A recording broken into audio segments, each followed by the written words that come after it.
So the next thing to do with the 660 is to take apart these gears. Take them apart and then put in the new lower first and second gear. The gears are also a little rusty, so afterwards I'll have to clean them up.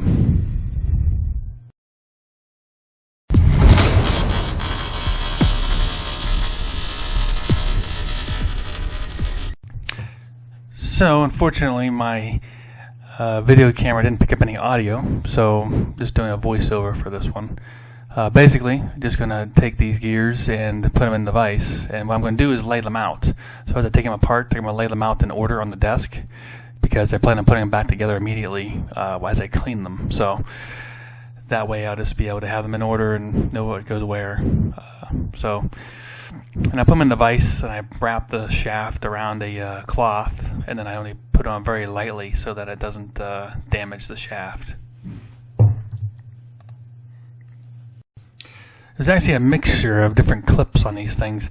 You have some that have little angles on them, so try to pull them out with these little screwdrivers I have. And then you have some that have holes in them, so that you can use some tool to put to spread them. And then other ones are the same. They don't have the holes, and they don't have the other. They're the more thicker ones. There's a couple that were thicker. So these ones here with the holes are much easier because you can just use the spreader to get them off. But there's several different kinds of clips on here. So I have a whole bag of new clips I got to put on. And as I take them off, I'm piling them up in the correct order so that I can easily put them back together. I mean, I don't always do that. I sometimes just throw them in the box, especially if I'm not going to put together right away, but I'm working on this right now, so it's just much easier to have it already together. And I have no diagram for this particular motor, although it's pretty much the same thing as the rest of them. But I have noticed that sometimes there's different washers here and there, but mostly it's the same as the older motors. And some of the stuff you can switch out, because even if they change something, you can just go back and use whatever they use at a different motor. Because it's all the same stuff. It's just they sometimes move a washer here or there, or they actually change some of the bearings in some places between two different kinds. But that's just little stuff. For the most part, these engines are from 85 and up are mostly the same, and it's the same parts all fit them.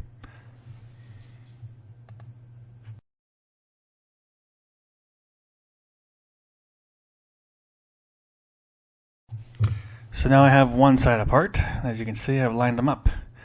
Now for the next side, of course I wrap the thing in. I'm not even going to use a shaft, but I still don't want to destroy it, so I of course wrap it back up in a cloth and just barely tighten it on the vise so it just has a little bit of pressure. And this is one of the harder ones to get out too.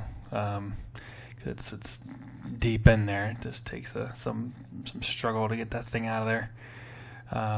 But and that gear in the end there is actually what I'm going to replace. I think that's second gear.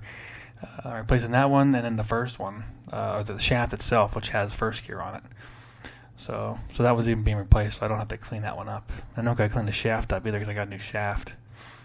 Yeah, for the most part, I just pull these things off and line them up, and then I'll be able to put them back together very easily. Yeah, the next thing I'll have to do is clean them, so some of them have a lot of surface rust on them.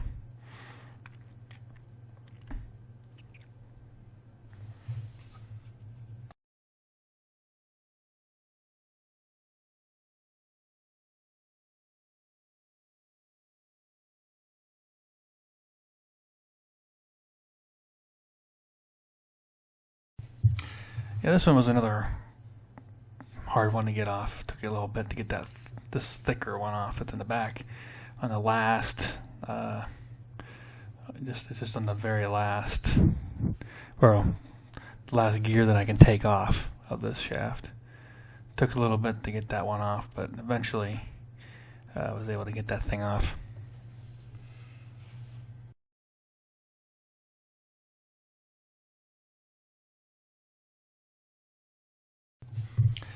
Yeah, one thing I was doing is I was using the spreaders to just press against the ends of the clip and try to pull it apart by trying to balance it on the end of those things there. It kept popping off, but I was able to get it on there and hold just enough to pull it over.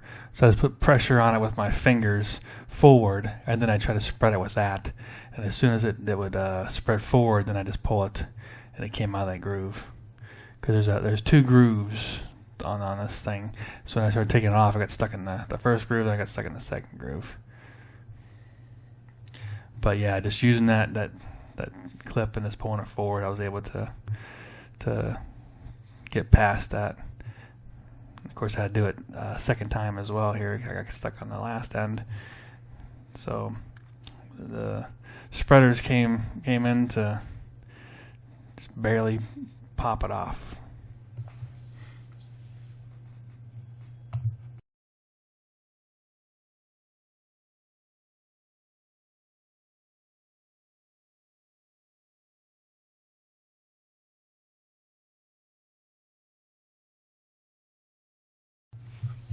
So here we have the new gears. You can see here's one of the gears. It's a second gear.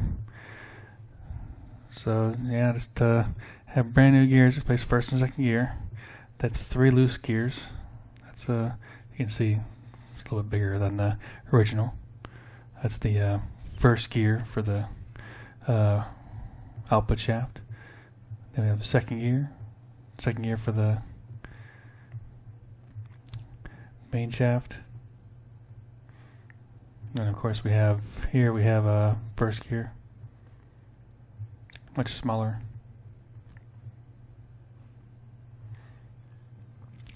front. So that's it. Those are the gears we'll be replacing, first and second, replacing those. So then we'll have more lower enduro gearing rather than the much higher gearing of the MX transmission that's currently in there. And then those ones I won't have to obviously clean up.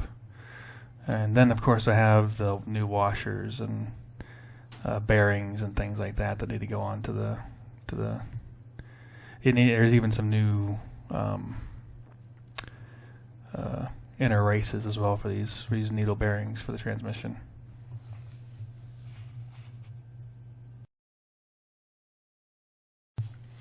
Yeah, here you can see I have the full needle bearing with the inner race.